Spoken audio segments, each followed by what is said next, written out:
Hey, what's up, everybody? Video 44 coming at you with another video. All right, so I'm sitting here watching a mock draft randomly, and the person who was doing the mock draft got to Portland, and I started thinking about Portland on my own. And what came to mind was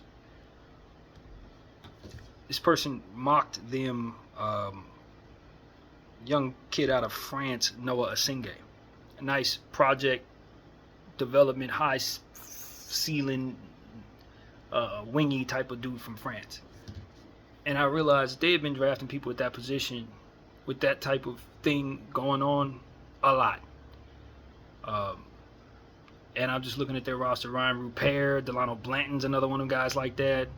Uh, Justin Minaya, I'm not sure what position he plays, but like they have wingy dudes that need to develop. Tamani Kamara is obviously a young player who's broken out at that position. Chris Murray, they drafted him too. Shaden Sharp's at that position. They don't need another guy at that position. And then it dawned on me, this is a roster where they have big contracts that are of players that can help a team if they want to move big salary from a guy like, say, Kevin Durant or Giannis Antetokounmpo or RJ Barrett.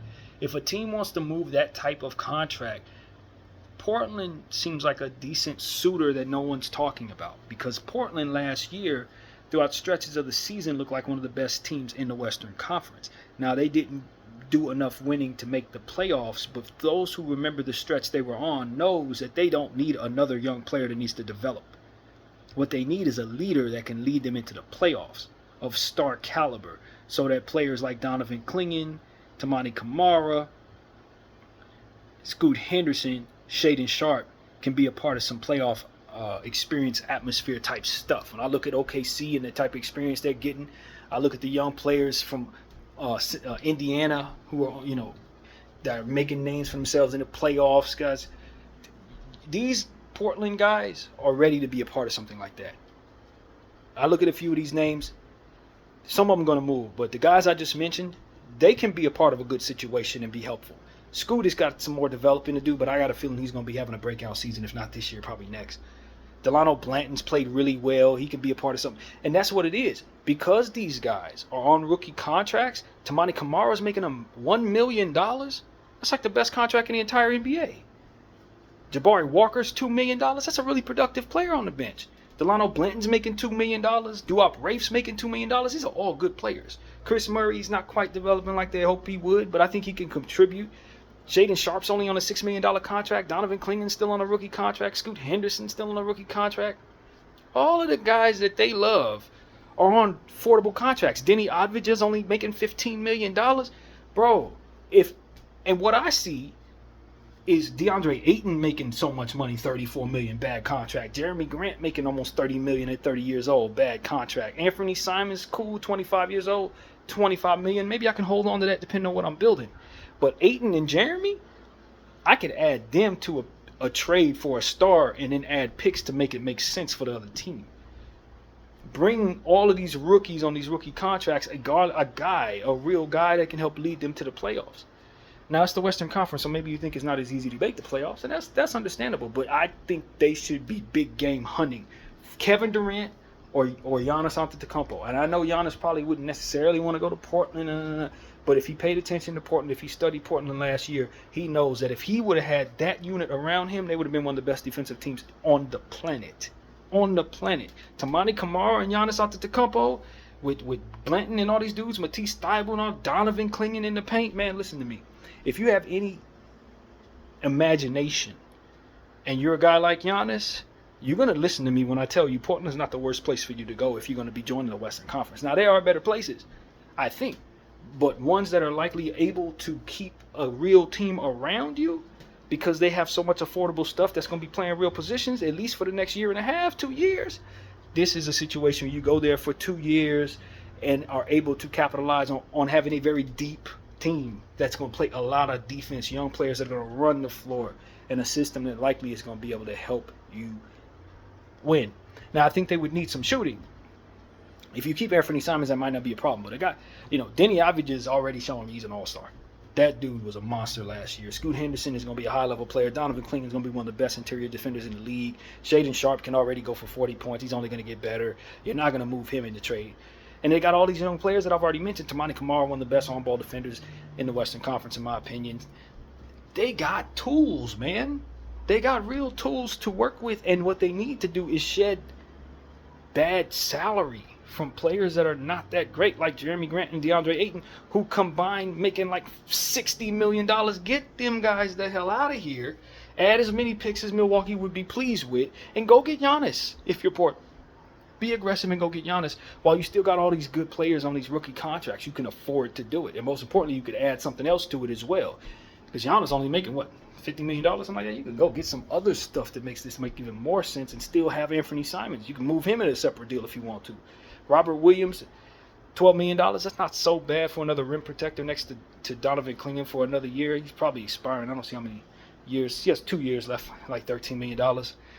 I don't know. I don't know how to feel about Robert Williams. I just feel like he probably ain't going to play very much. But when I look at Tamani Kamara, Ryan Rupert, Jabari Walker, Duop Wraith, Delano Blanton, Chris Murray, Shaden Sharp, Donovan Clingan, Scoot Henderson, these people combined are making like $30 million. It's a ridiculously deep team with just a top heaviness of garbage contracts. That's all it is. They must get rid of DeAndre Ayton and Jeremy Grant and replace them with stuff that actually should be worth $60 million. And they have their picks. They have their picks. When you talk about their pick situation, I clicked away from it, but I saw that they had just about every pick except for maybe one first round pick on like 28 or something like that. Other than that, they got all their picks all the way through 31. And a bunch of second rounders too. They are pick rich. Yeah, they don't have their first rounder. Actually, they have protected first round pick. I don't know. It's a little confusing what I'm looking at, but the point is they have plenty of picks to offer up in trade. Plenty, if they want to do it, to make themselves a team that can go after a team like Giannis, a player like Giannis. If I'm Portland, if I'm running the Portland organization, I'm running that by ownership. What do you think of us trying to make a play for Giannis? It's probably going to cost us about 3 picks and cost us these contracts. I don't know if Milwaukee's going to be willing to take back these contracts, but we can find a third team, maybe get involved. How about we be players to get Giannis? Because we do have a team that, because of the productivity of all these rookie contracts, have an opportunity to really just swing for the fences like Toronto did when they won the championship, going after Kawhi for a year. But this is different because you have whoever you're bringing in likely on contract for more than 1 year. I think it makes all the sense in the world if you're in control of Portland. It makes more sense to me than bringing yet another young player, even though these rookie contracts make you very rich, another young player that you're likely not going to have be ready to help you. You got enough of that. You really do have enough of that, and when it comes down to it, you can't keep all of it because it's going to have to be paid soon. And if you're stuck to contracts that suck, it's going to be very difficult to pay these players that you have, that you're really going to want to keep. And so that's what I say. Like, you got to, at some point in time, you got to get rid of Ayton and Jeremy so that you can pay Shaden Sharp, so that you can pay Donovan Clingan and Scoot Henderson and Tamani Kamara. You don't want to lose these people with these bad contracts stuck to your backside. You got to move them contracts. And with big game hunting now in position,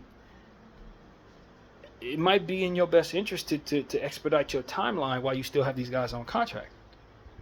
Rookie contract. So that's what I think. I don't think they need to bring themselves yet another rookie that's going to take another 3 years to develop. Just that's a slow burn that this unit last year showed me that they don't necessarily need to be a part of. They're ready to go. Donovan Clingan, Shaden Sharp, Denny Advija, Tamani Kamara, they're ready to go, man. They just need a Giannis or a big time star Kevin Durant type player to really lead them there, because Ayton and Jeremy Grant ain't about to be nothing of the sort.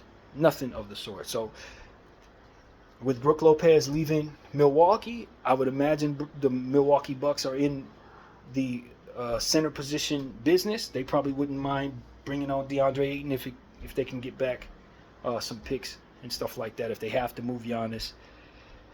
Like I said, Giannis is on contract for many years. Now, he may not want to come to Portland, but I just think that when you have an imagination for what it is that Portland has, that really fits Giannis's way of doing things. The defense, the speed, the athleticism, point of attack defenders surrounding Giannis everywhere.